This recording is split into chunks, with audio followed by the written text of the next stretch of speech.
Hello पिलाମାନେ ଆଉ ଗୋଟେ ନୂଆ ଭିଡ଼ିଓରେ ପୁଣି ଥରେ ସ୍ୱାଗତ। ଆଜିର ଭିଡ଼ିଓରେ ଆମେ ଡକ୍ଟର ବି.ଆର୍. ଆମ୍ବେଦକର ଉପରେ 10 ଧାଡ଼ି ରଚନା ଲେଖିବା। ତେବେ ଚାଲ ଆଉ ଡେରି ନ କରି ଏଥର ଭିଡ଼ିଓଟିକୁ ଆରମ୍ଭ କରିବା।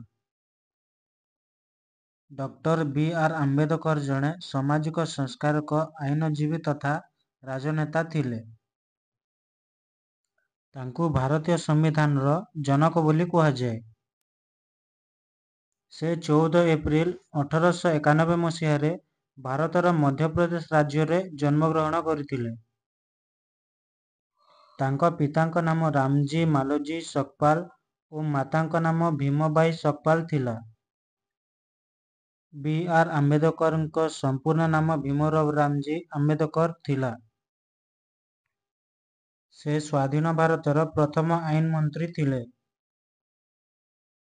ପଛୁଆ ଶ୍ରେଣୀର ଲୋକଙ୍କ ଅଧିକାର ପାଇଁ ସେ ସଂଗ୍ରାମ କରିଥିଲେ।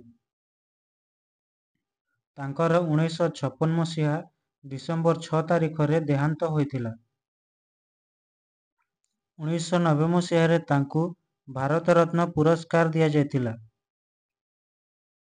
ତାଙ୍କ ଜନ୍ମଦିବସକୁ ଆମ୍ବେଦକର ଜୟନ୍ତୀ ଭାବେ ପାଳନ କରାଯାଉଛି।